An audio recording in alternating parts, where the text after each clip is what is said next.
Well, welcome back to another episode of Catholic Laughter.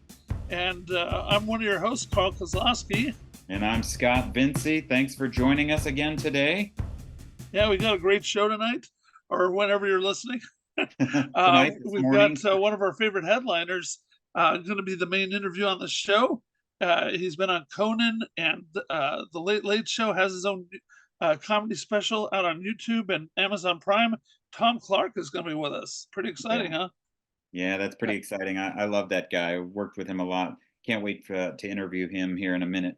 But Carl, so I recently saw you. You came to Los Angeles. It was good to see you. You came for a retreat. Tell us about this retreat. What was happening? It was a Catholic retreat, right? Yeah, totally. It was like turbo Catholic. It was it was a Catholic media apostle retreat, and we were Because the it was apostles don't get enough media coverage, right? exactly, yeah, and it was run by two groups, so we had double Christ power coming at us. It was the Pauline nuns who specialize in being a media ministry. Like that's what they do, is review movies, make videos, write books, it's all sorts of stuff. And so they were the ones actually organizing the retreat, but we were staying at an awesome place called the Sarah Retreat Center, SERRA, in Malibu. And that place is run by a bunch of Franciscan monks. So did they have a hot tub and a sauna there too? No, no, I don't think so, because of the priests and the monks and the nuns, probably not. But like being a retreat center, they're kind of like pretty, they're trying to keep the focus on, thinking about spiritual things and getting to know other people. So there's no like, TV with Sports Center in the room or anything like that. But yeah, it was interesting. I thought I was going to be seeing a lot of people who were like editors, because I also am a writer, journalist, and instead it was people with all sorts of interesting walks of life. And the best one was this guy named Tomas, and he was a stuntman on Breaking Bad, and and he also worked on Better Call Saul, and he's got a top secret project tied to that stuff that's almost done. And so that was pretty wild to hear him talk about doing stunts in the middle of all that craziness in those shows. So that's pretty cool. But when I mentioned that they asked us to describe who we are in 2 words, and I said comedian writer, nobody cared about the writing. I just got pounced throughout the weekend by people wanting to know about Catholic laughter and me being a comic and tell me a joke and all that stuff. So it was actually really good for what I really love to do, which is, running the business of Catholic laughter and putting on shows, So that was that's cool. You got to meet a lot of people and kind of market yourself at the same time. Yeah, and the nuns were funny. It was really like a real life sister act. I kept waiting for them to break into song. But they have the types that are in the movie. The perky one, the stern one, just all different types, and they were really funny to see in action. Oh, that's cool. That's cool. Yeah. So when's the last time you hung around with more than one nun? You know what I mean? Like usually you see a nun out in the church. I think it's been since grade school, and going to grade school with a bunch of nuns there, Cool. So that was cool. You said you went to 2 masses. I went to 2 masses in the same day. This was the first year ever when I was visiting my brother in Texas. We went to the morning mass for Christmas, or it was Sunday, so we were obligated. Yeah. So we were Sunday, and then he goes, well, we go to the 6 o'clock mass at night, so we don't have to go on Christmas Day because it fulfills the Christmas mass obligation. Yeah. So we went at 8 in the morning and 6 at night. I've never been to mass twice in one day. And usually only priests do that usually, right? So I figure it was kind of a fun, but actually it was nice. It was very Christmassy, it was fun. Yeah. I didn't mind it. It didn't seem like a drag. It was actually kind of nice. Yeah. Well, we had 2 masses, and one on Saturday, one on Sunday. And Father David Guffey, one of our favorite priests from Family Theater Productions, he said the mass on Sunday, so that was cool.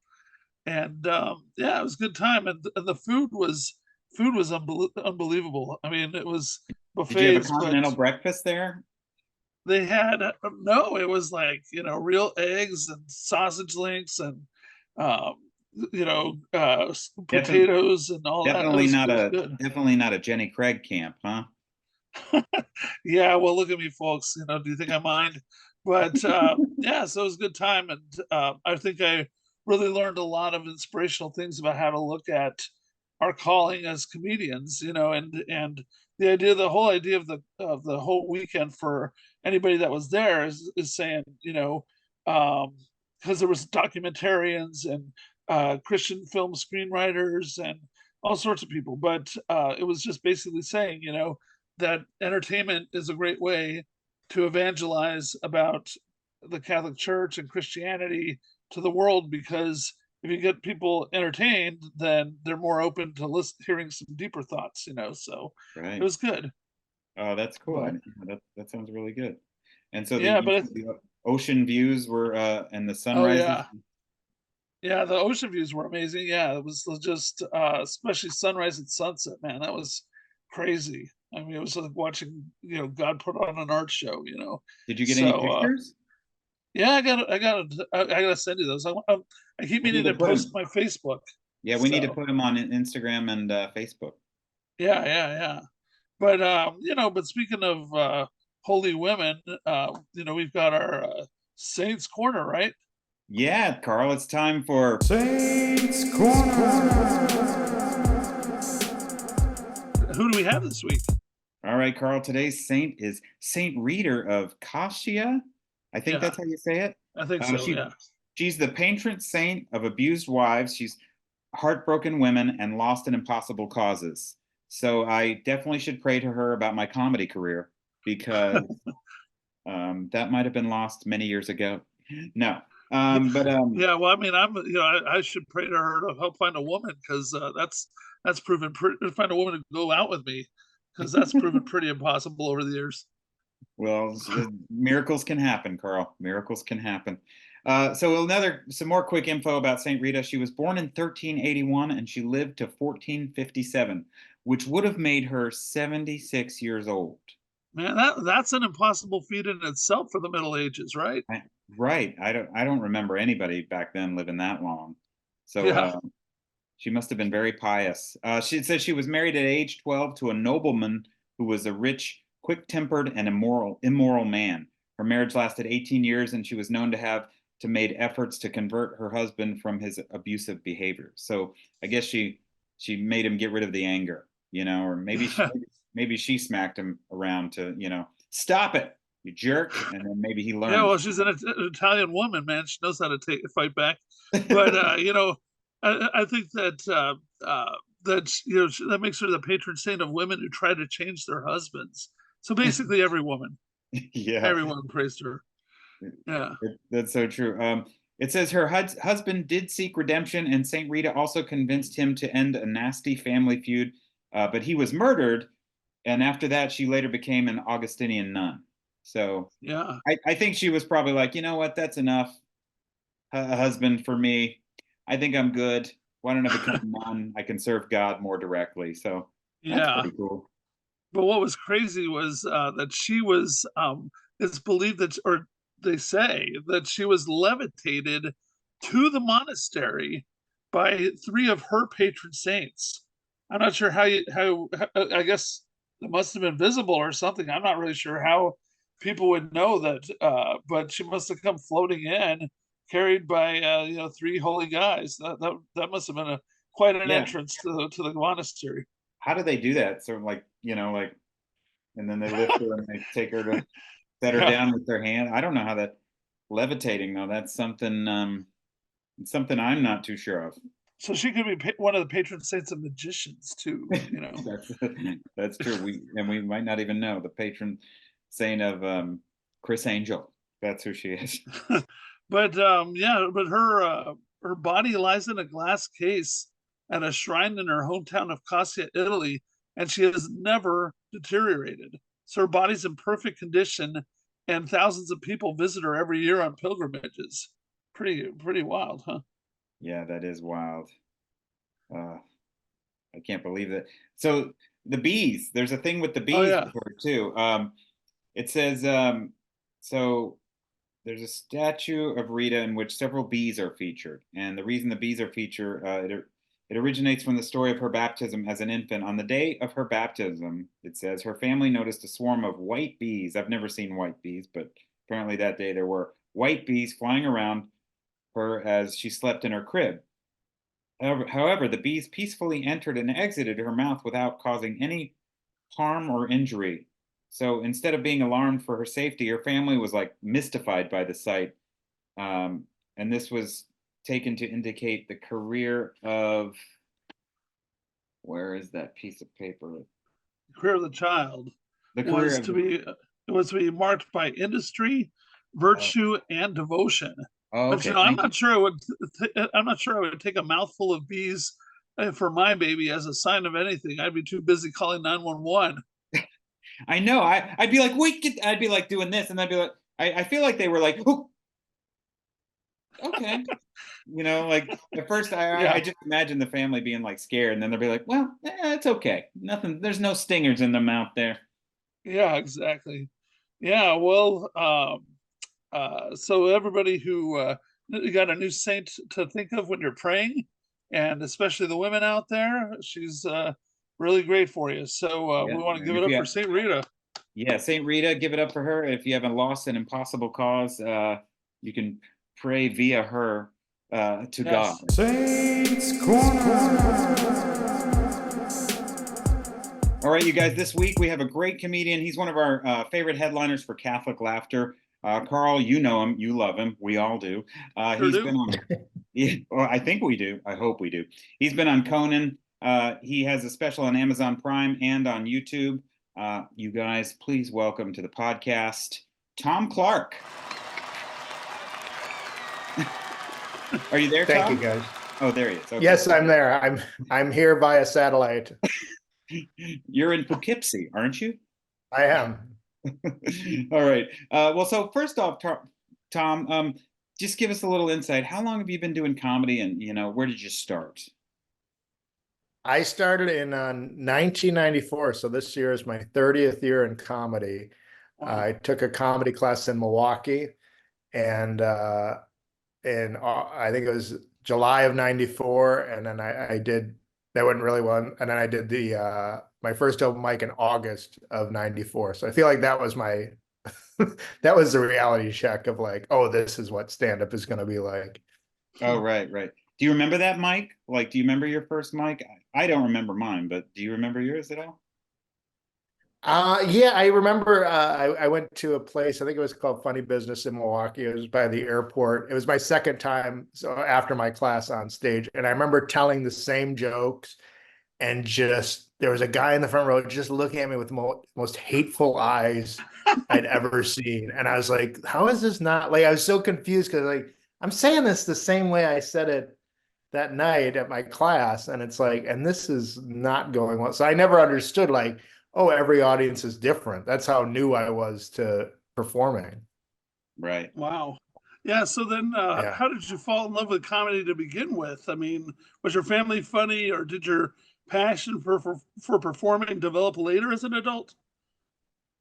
Yeah, I never really got into comedy. I mean, I never really thought I would do it at all. I just it was definitely something I got into later on. I never did any performance. I got a C in speech class in high school, so I was like a totally nervous speaker. After college, I went to Mexico. I worked with a Catholic group called the Salesians, Oh, wow. and they had a volunteer program in Juarez. And I lived in Juarez. I worked with gang members, cholos, and and it was the scariest experience of my life, and it was the most life-changing experience. But they wanted me. I was basically working with them. I was teaching them how to box. I never boxed in my life, but one thing I did was I used to play guitar for them, and I would play like Nirvana songs and like really like rock and roll type songs, and they loved it and they got a kick out of it. I was like, if I can entertain these guys, like the most hardcore gang members, like I could probably do stand up. So that was really what got me started was when I volunteered after I graduated from college. Well, I don't know if Yeah. the smartest thing that program didn't really have it was a little unfocused because is it the smartest thing to teach a bunch of gangbangers how to beat each other up even more? Well, But we're what was it? What was a crazy? Do you have a crazy story from that? That's kind of funny. Yeah, were you ever afraid of like getting stabbed or anything? Yeah. Oh, yeah, shoot. yeah. I don't know, but well, I mean, I was one time I was driving, taking the gang members across town to another church. We were building a church, and these we're like on dirt roads, like it's totally underdeveloped there, corrugated tin shacks, and we're in this old like 70s pickup truck, like Sanford and Son. And I've got like 10 gang members in the back. I got two or three in the front. All of a sudden, these cops on horseback ride up to me and they're like, pull over, except in Spanish. And I'm like, this is so bizarre. They made us all get out of the car or out of the truck. And I got the whole pat down, the hands behind my head, kneeling down. I'm like, I'm an American. They're like, they didn't care. But I mean, it was like, it's like you see on the car chases in LA where you get pulled over and you have to get down and you're spread eagle and they're searching you. And then I'm like, I work with the Salesians. They're like, oh, okay, we're building a church. It's a good excuse to get out of anything, by the way. Say you're Building a church. building a church. You've used that line on police stops ever since, huh? Right. Building a church. Come on, father. Or father. Officer. I don't know. I call the policeman father. That also helps, yeah. So like you've traveled a lot doing comedy across the United States. Let me ask you this. Do you remember like what's your best experience on the road and maybe what was your worst? Like Well, actually, I did get to perform in South Africa in Wow. 2007, September 2007. I actually performed with Bert Kreischer. oh wow. And it was very random. I submitted through the website of the South Cape Town Comedy Festival. I had no representation. I just submitted myself. The guy liked my tape and he said like, and I just thought like, oh, I'll fly myself out, blah, blah, blah. He's like, okay, we like you. Let me make you an offer. Give me a week. And lo and behold, they gave me this incredible offer. They flew me out. They put me up. I was there for 4 weeks in Cape What? Town, South Africa, doing theater shows every night at this place called the Baxter Theater. And I just did like 15 minutes every night, 6 nights a week, 7 nights a week, every night for 21 days. And, Wow. Just the most incredible experience of my life, doing theaters and then also being in South Africa and hanging around Did, with Bert Kreischer. did the jokes translate like to a different country? Yeah, they did. I mean, they were. I try not. I think that's one thing. I try not to think about it too much. But yeah, they would translate pretty well. I do a lot of observational humor. So, if it's about an elevator, they call it a lift. They don't call it standing in line. They call standing in queue. So there's little subtle differences, but they really like. I was probably there at the beginning of like the South Africa comedy scene. This was like shortly before like even Trevor Noah started. Like I think he started the year after that.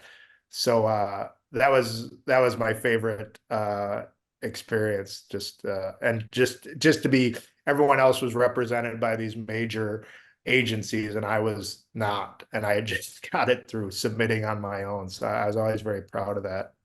Well, I'm just surprised you survived 21 days with Bert Kreischer. I mean, Yeah, that's yeah. I Maybe did you his shirt off then. podcast and he said, any "What's stories that?" about the machine? Yeah, I don't think he probably did have that, but he wasn't taking off his shirt. He was still performing with a Oh, shirt on. So well, this so was that was very a early. bonus. Yeah. That this was Wow. Yeah. pre-shirtless Bert Kreischer. Yes, pre-shirtless Bert. So then what was one of your worst gigs? Like Scott was also asking you. I guess I mean I early on in my career I opened for Pauly Shore at a Oh place God. called the Rave in Milwaukee. It was like a rock and roll club.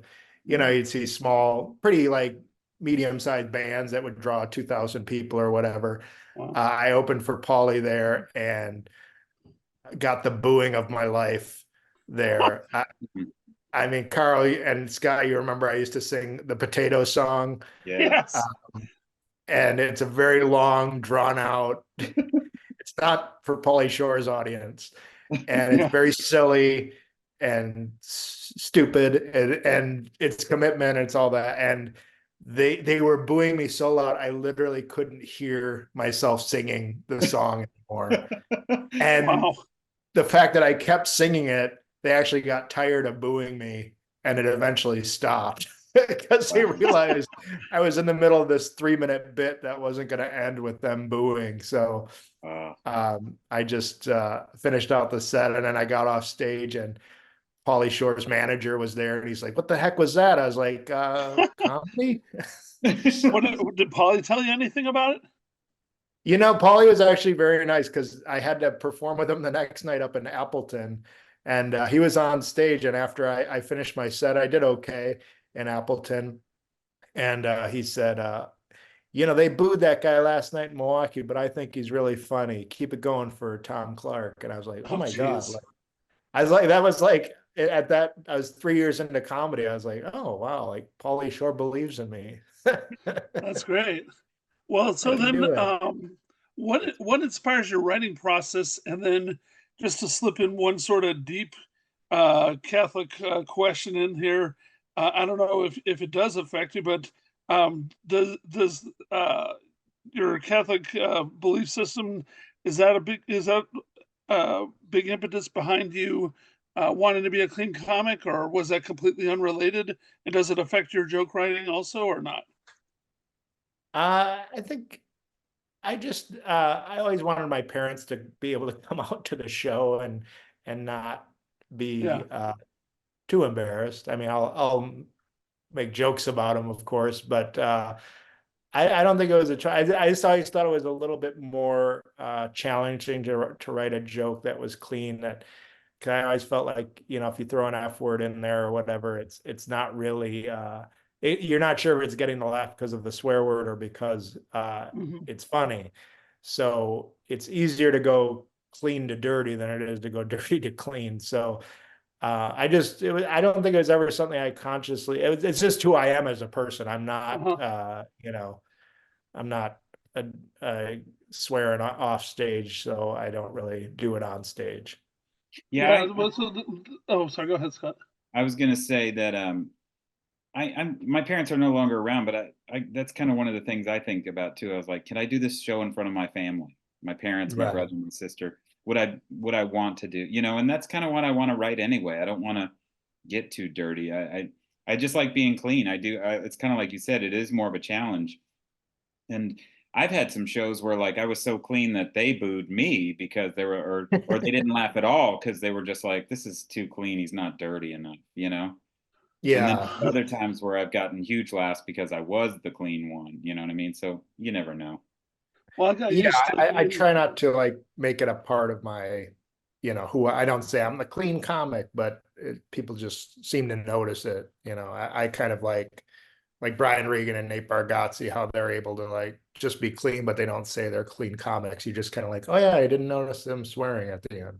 Yeah. Yeah. So then, what is your creative process when you're? How do you come up with ideas? Because you do so much with crowd work, but um, how do you when you're actually writing? Like what's your process for that? If you have anything, tricks of the trade or whatever. I think now, you know, it's not so much writing anymore. One thing I've sort of learned, just I've been watching a lot of like screenwriting, you know, reels on Instagram and stuff, is just that this idea of like, oh, I got to sit down in a coffee shop and I got to write. It's like it's sometimes you work in spurts, sometimes you work in 15-minute intervals, sometimes you work on a plane and you're just like, oh, here's an idea I had, or you know, here's something that happened. So like for me, it's like it's writing down ideas in my notes app on my iPhone and just kind of going back to it and then riffing it out on stage, you know. And I wouldn't like this week I'm at Zany's, but like I wouldn't like riff something brand new. But if I have sort of like, oh, I know this part of the joke is funny, I might try that part. And then if it gets the nice laugh, then I can kind of expand on it a little bit. So um, that's sort of the writing process, is just sort of anything that makes my wife laugh. I'll kind of like, okay, maybe that's a possibility. That's funny. Gotcha. So Yeah. let me ask you this. You've done a bunch of shows for us for Catholic Laughter now, and you've done a lot of nightclubs. How do you think the audiences differ on the Catholic Laughter side than they do in the club side? Is there a lot of difference there, or is there not any difference? How do you feel about those shows? I feel like in a club, obviously you're going out, it's a comedy show. I feel like sometimes with the Catholic Laughter, they're still not, they're always like, kind of like, what is this going to be? Like, is this going to be like, Father Tony up there doing a homily and a few jokes intermixed, or is it really like professional comedians? And I think once they see like, oh wow, this is like just like a comedy show, but I don't have to worry about anything unsavory or anything that is gonna make it awkward at Thanksgiving dinner. So so I think that's sort of the fun of watching those audiences kind of open up as you go along, where they're realizing, oh, this is just fun. This is just a comedy show. I don't have to like be nervous, because I feel like sometimes they're like nervous, like, don't be inappropriate in front of the priests here and the nuns. Yeah, I feel Yeah. like I feel the same way when we do our shows. We've done a bunch together. Sometimes the audience they're like, make me laugh. I want to see what this is. And then Right. we get them going, and then by the second comedian, the third comedian, but then they're like, oh, they open up and they're free to laugh. But I feel like they're a little nervous at the beginning, but then they just hop on board, and then they laugh with us. Yeah, it's Yeah. it's a different vibe, but I think and that's sort of what I love about it, is the challenge of that. And it's such a great show, and you guys do get such great comedians that have TV credits. And I know you have the upcoming show with Don Friesen and Ron Pearson. Like, I mean, amazing. One's a juggler. I've seen Ron; he's amazing. Don as a Showtime special, and I think he's killing it on Dry Bar Comedy. So uh, yeah, the lineups are just as good at any club or any theater you're going to go to. So I mean, uh, it's not just a bunch of Catholic jokes. It's like it's a full show. Yeah, it's Uh, clean comedy along with some Catholic humor. yeah. So, like, who are some of your favorite comics growing up, and who are some of your favorites now? But first, the growing up years. Steve Martin is probably my biggest influence. I loved just sort of the way he made fun of show business, the way he didn't take it seriously. Um, I sort of liked him playing with the genre of stand up, that he wasn't like, he was kind of almost making fun of stand up. Also, Andy Kaufman, same thing in that sort of vein, where it was sort of like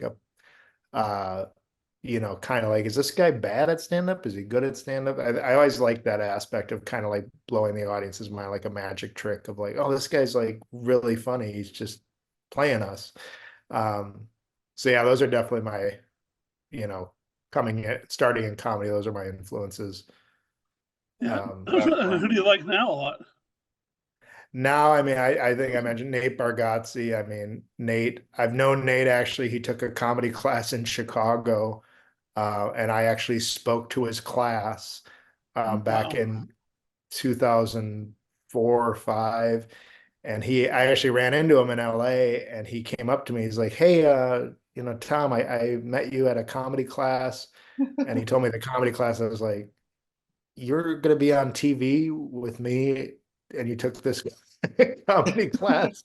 And I was like so like weirded out, and I was so confused when he said it. I was like, how is this guy on?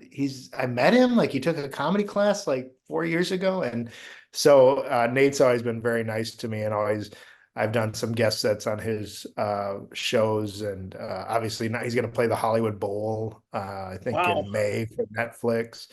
But just incredibly nice guy, and just really funny. I mean, he makes me laugh, which, you've been doing this 30 years, it's like it's hard to find guys that still make you genuinely laugh. Yeah, it's true. Um, who, so speaking of, comics that you've worked with, who's your favorite comedian that you've met and worked with, maybe even looked up to them, or, that you've actually done, you were on the same stage, or you opened for them, I don't know, but who's one of those Yeah. that you've worked with? Mitch Hedberg is, and I was lucky enough to work with him in Milwaukee. I worked a whole weekend with him, and just the nicest guy. I remember I was doing my show, and I used to tell a joke where I would screw up the whole joke, and I was like, ah, he's from Germany. No, he's Irish. He's Irish. So I would screw up the whole joke, and that was sort of the whole joke of it, is that I was trying to tell a street joke, and it bombs horribly. And I remember then I finished the joke and nobody's laughing. And then Mitch, you just hear Mitch in the background go, "That's ridiculous." And the audience explodes with laughter. And that's, so he's always been someone I looked up to. And when I did Montreal, it was about a year and a half or 2 years later. I didn't do well in Montreal, and this was for Just for Laughs, and it was new faces, and I got a bad write up in the paper, and Mitch ran into me randomly and he said, "Hey, Tom Clark." And he introduced me to his agents, and he's like, "Hey, this is Tom Clark. He's really funny." And I mean, I'd met the agents the previous night and they wouldn't even like make eye contact, but because Mitch said that, they had to like sort of begrudgingly shake my hand. And then I went to Mitch's show at the Andy Kindler had a show in Montreal, and Mitch invited me to it. And that made Montreal for me, despite what happened on my New Faces showcase. Him saying this guy's funny, trumped everything else. So Yeah, you I'll can't always, lose that. Yeah, you'll always have that. Like that, you'll always have that. That's yeah, cool. and that means the world to me, because I think he's one of the legends for sure. Yeah, yeah. Well, that's great. I got to work with him once in Chicago at Zany's, and definitely just an amazing lesson to watch him in action every night. Just one brilliant idea after another. It just doesn't stop. It's pretty one of the Yeah, greats. he told me how he would go to clubs as a feature act, and he knew by the end of the week the club would never book him again, but he stuck to what he did, and it eventually paid off. But it was he knew it was just going to be a slog with kind of the act he was doing, because nobody else was doing it. So very admirable to watch his career and his trajectory for that. Yeah, yeah. I don't know. I'm trying to be nice. People here are very nice. Sometimes people, though, are too nice, Like ever at the mall or something, and somebody holds a door open for you, but you're really far away. You're like, holy man, I'm gonna have to jog. I better stretch out.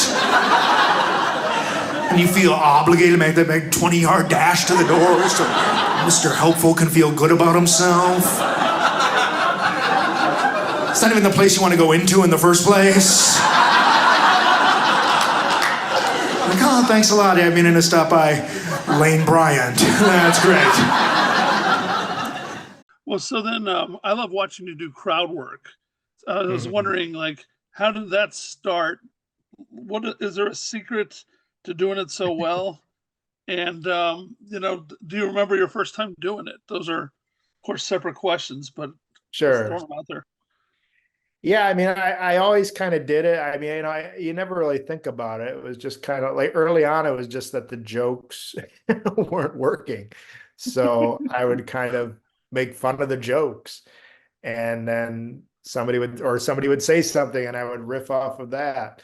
So it was never like, to me, it was just like addressing the elephant in the room. Like, I know these jokes aren't working. And, maybe it was working with the gang members. Like, I didn't care what they thought. I was like, oh, I just want to have fun. And I think first of all, that's where it comes from. Is I come from a place of like, let's have fun, let's be silly, I don't treat the crowd as like, I gotta kill them, I gotta like, crush this audience. Like I treat the audience like sort of equals. Like we're here, it's sort of a party. I'm sort of the host, and let's have a good time. So so when people so I always just treat the crowd as sort of an improv partner, but they don't know they're doing improv. So in improv, you're supposed to yes and whatever somebody says. So I think for me the key is to sort of play the improv games with them. And I've I studied comedy, sports, and Second City and all that stuff. So uh, it's sort of just creating these little improvisational moments off very little information. Um, and I think one of the things that I do is I free associate in my brain. If somebody says something like, I'm an accountant, I do, there's a game or not a game, but it's a warm up thing in improv where you say 5 things. So it's like, the guy's an accountant. What does that make you think of? It makes you think of taxes. It makes you think of first in, first out, last in, first out, and you kind of go through the 5 things that just pop in your head. And then I'll just pick one of those and kind of riff on it with the guy, or I'll say it and just see where it goes. I think the part of it is just to not think. It's to be in the moment and just kind of react and listen. That's probably the 2 biggest things. It's one of my favorite parts of your act because I've seen your act a ton, and I love your act, which is funny because your act it's equal parts like written, but it's equal parts improvised. To me, it's like, and when you do your crowd work, what I love about it is like I've seen you take crowds who are kind of uptight and just they're laughing, but then once you do your crowd work, they're all dying laughing and they're just loving you, and that's the magic of Tom Clark. Yeah. Thank you.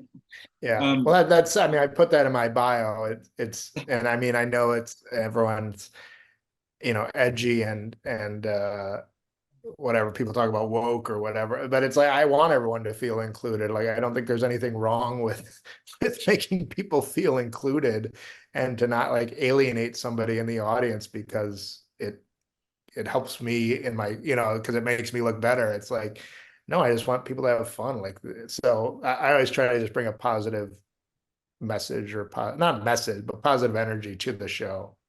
Yeah, and which I think you really do. Now let me switch gears here. So you went to growing up, you went to Catholic school, I believe. Do you have any funny stories or about the Catholic school you went to, or what was the name of it actually? Do you remember? Oh yeah, so I'm 16 years Catholic school, grade school, high school, college.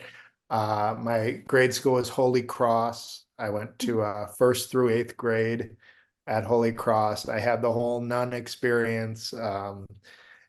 School Sisters of Notre Dame.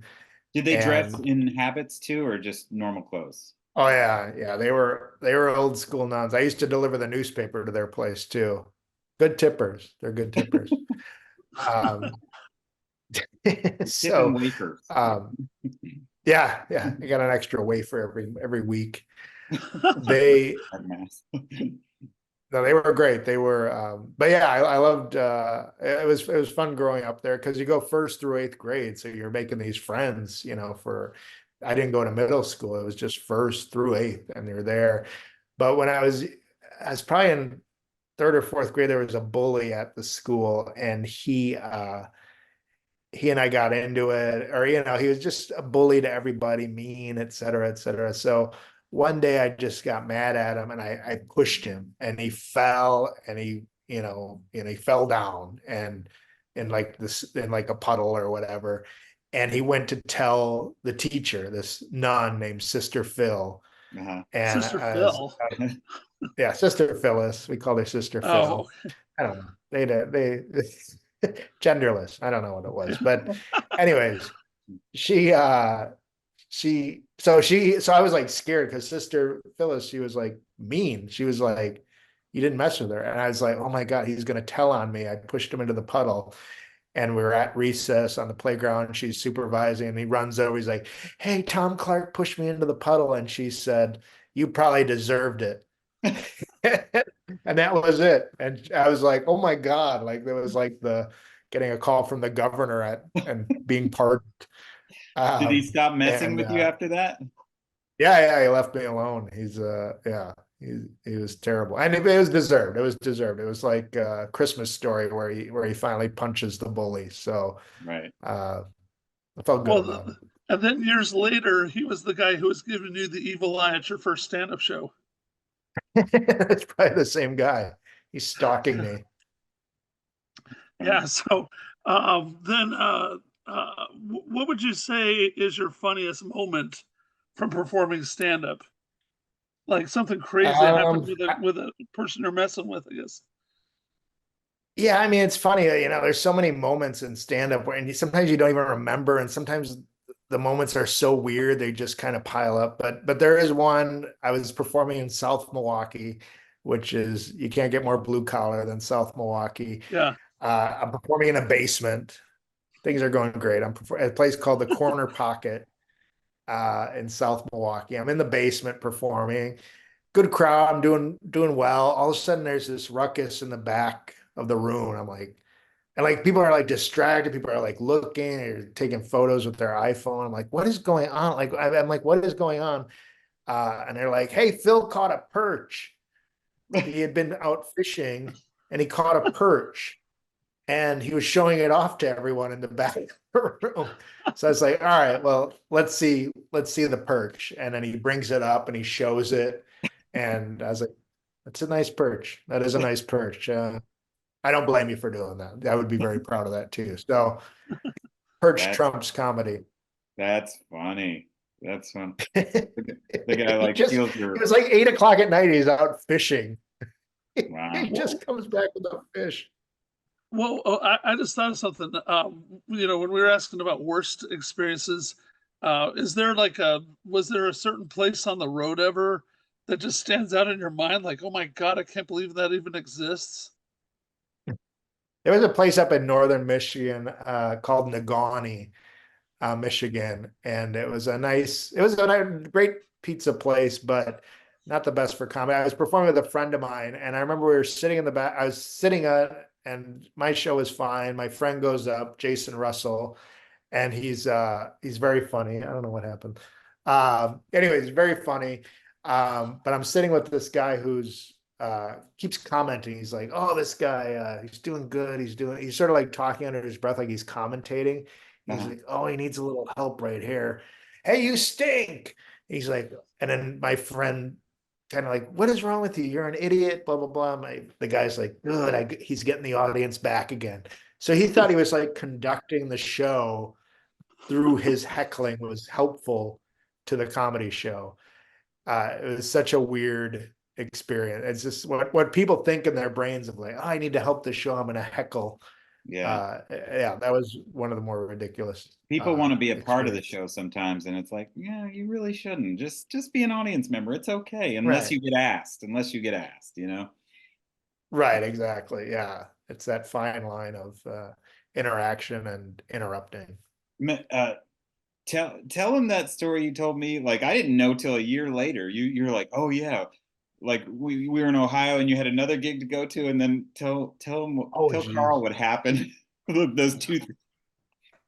It was, yeah, I was, so yeah, we were booked in Cleveland to do one of the Catholic Laughter shows, and then I got Yeah. another gig to do a show in Colorado, and I was like, oh, I can make this, and it was a good paying gig, and Steph was going to do it with me, and oh my God, so that night after the show we went out, we ended up getting food poisoning from whatever Steph and I ate together, and she gets sick on the plane. I'm like, oh my God, Steph, we got the show. Our plane goes from Chicago to Wichita to Denver. It's like the worst routed flight ever. Takes, 6, 7 hours to get there. We finally get there. Steph's sick.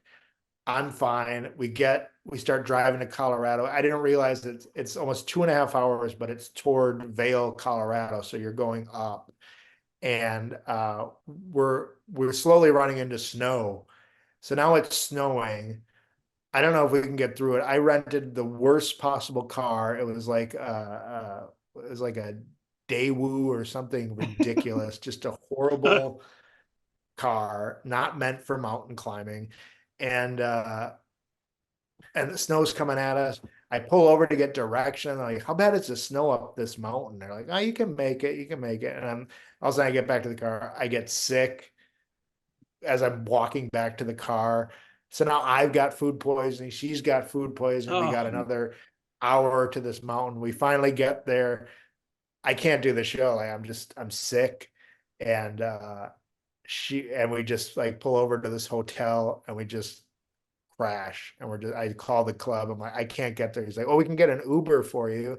I'm like, I'm not like they know a different route. I'm like, I'm not gonna take a different route through, a swamp or something to get to your show. So we ended up missing the show. We had to get towed down the mountain, and I've learned to not be so confident in like, I can do a gig in Cleveland and just outside of Denver in a weekend. That's stupid. Oh, wow. that Well, was the but worst. that food poisoning threw you back, and I've had that like last year right before Christmas, and it was terrible. So that definitely had something to do with it. But it's funny because Oh we yeah. all went to the same restaurant that night, but I didn't get it. So it must have been what you guys ordered. So But stupid. Yeah. I think I don't know what we did the next time we were there, but I was very cautious where I ate. oh, I'm very cautious now too. I'm like, oh, that was sitting out, or that's cream. Yeah, I'll just do that. I'll just have my coffee Creamy black. mushroom soup. Yeah. Yeah. You ever do this? You ever let somebody call you the wrong name? Yeah, because you just don't feel like correcting them. Like 6 months later, you finally tell them, you're like, no, my name isn't John, it's Tom. Like, why'd you tell me that in the beginning? Yeah, I wasn't planning on knowing you this long. Yeah. Well, you're mentioning traveling with your wife, and she's a very funny comic, Steph Clark, and so just wondering how you guys do a ton of shows in LA area together in California. So anything you want to say about how you guys met, and what you think is the key to having not only being married but being able to work so well together? Well, yeah, we met through comedy. She and I were performing at a place called the Lava Lounge in Thousand Oaks. And I actually her mom was in the crowd. So I said, like, oh, where's that? I found out that's her daughter. I was like, where's your daughter? She's like, she's outside smoking. I was like, oh, I bet you don't want her to smoke. And she's like, no, I don't like it.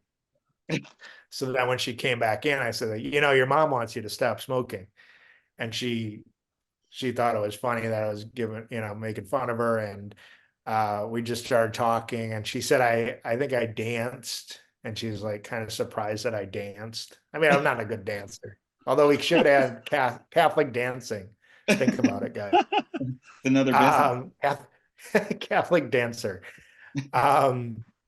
But yeah, so she invited me to go bowling, and she always reminds me that we split the bowling fees. Like we split it. I didn't pay for the bowling because I was like, I don't know if this is, because I didn't know if she liked me or if we're going out on a date, and then it turned out she did like me. So, but we did split bowling.